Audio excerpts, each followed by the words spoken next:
आज चर्चा चेहरा में कहानी ऐसे शख्स की जो तिब्बत की मिट्टी में पला बड़ा, लेकिन अपनी मिट्टी से दूर ये शख्स अब भारत में रहकर पूरी दुनिया के लिए शांति, करुणा और ज्ञान का सबसे बड़ा एग्जाम्पल बन गया।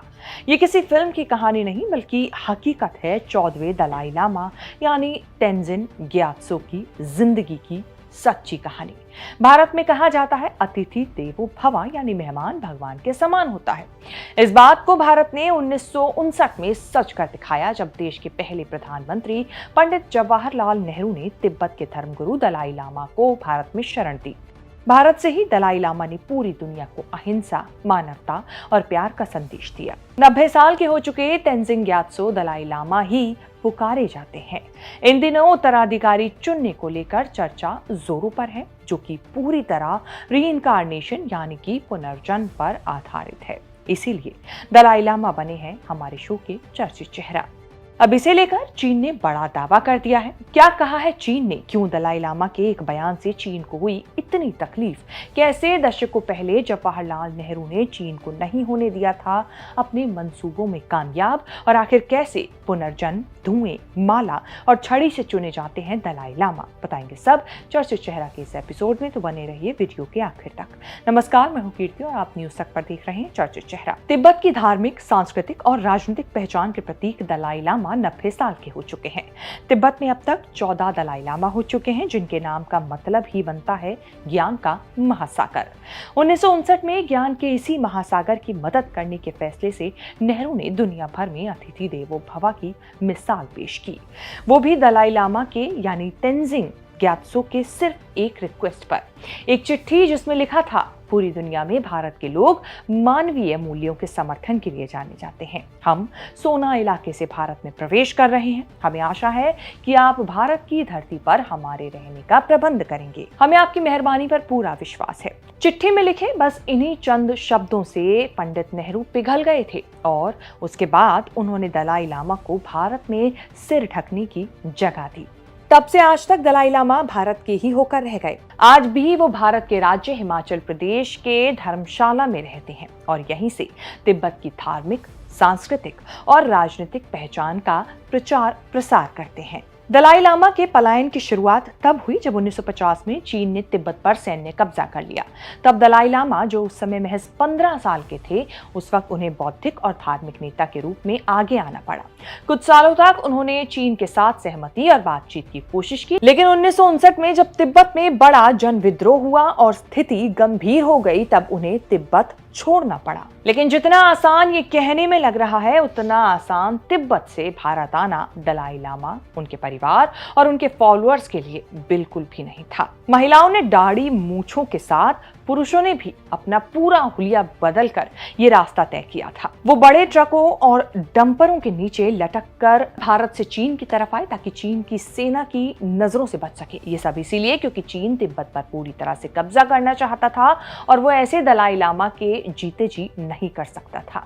फिर आया 31 मार्च 1959 का वो दिन जब दलाई लामा भारत में दाखिल हुए।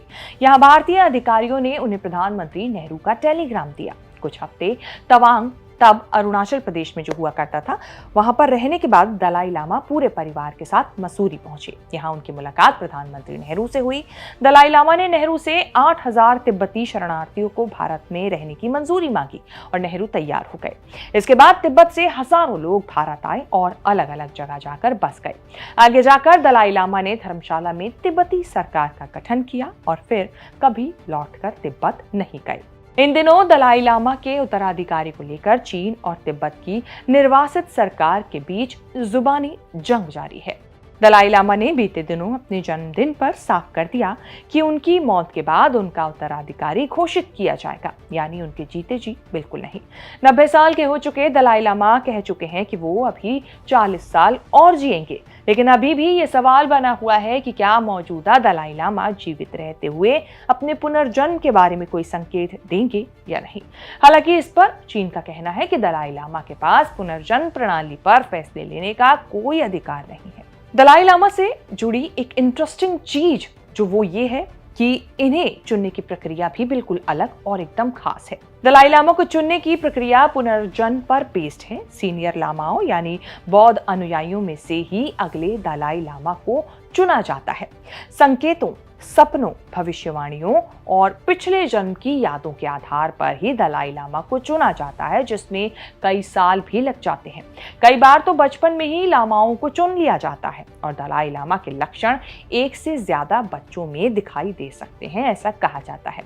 जिन बच्चों में दलाई लामा बनने की संभावनाएं दिखती हैं, वो अगले दलाई लामा हो सकते हैं। उनके एग्जाम लिए जाते हैं, लेकिन उससे पहले और पिछले दलाई लामा की माला, छड़ी या उनसे जुड़ी किसी भी चीज की पहचान कराई जाती है। दलाई लामा बनने के लिए कई सालों तक बौद्ध धर्म और तिब्बती संस्कृति से जुड़ी पढ़ाई करनी पड़ती है। इसके अलावा दलाई लामा के अंतिम संस्कार के दौरान उनकी चिता से निकलने वाला धुआं की दिशा, मौत के समय उनकी नजर किस तरफ है वो दिशा, ये सब स्थिति जो है वो अगले दलाई लामा की खोज करने में मददगार होती है। बात मौजूदा और 14वें दलाई लामा यानी कि तेंजिन ग्यात्सो की करें तो उनका जन्म 6 जुलाई 1935 को ताक्सतेर उत्तर पूर्वी तिब्बत में हुआ था। तेंजिन ग्यात्सो में उत्तराधिकारी होने के संकेत मिले तो उनका भी एग्जाम लिया गया और ठीक वैसे ही जैसे अब छड़ी, मालाओं और दूसरी चीजों के बारे में पूछकर लिया जाता रहा है। इन सामानों को देखकर उन्होंने कहा था कि ये मेरी है। 2 साल की उम्र में अगले दलाई लामा के रूप में उन्हें पहचाना गया। इससे पहले के 13वें दलाई लामा के पुनर्जन्म उन्हें जो है वो बताया गया। साल 1940 में उन्हें दलाई लामा बनाया गया था। दलाई लामा को अब तक 85 से ज्यादा अवार्ड्स मिल चुके हैं। तेंजिन ग्यात्सो ने बौद्ध दर्शन में PhD भी की हुई है। चर्चित चेहरा में दलाई लामा से जुड़ी ये रिपोर्ट आपको हमारी कैसी लगी, इसे लेकर आपकी क्या राय है, कमेंट सेक्शन में जाके हमें अपनी बात जरूर बताएं और इस तरह की खबरें आगे भी देखने के लिए बने रहें न्यूज़ तक के साथ।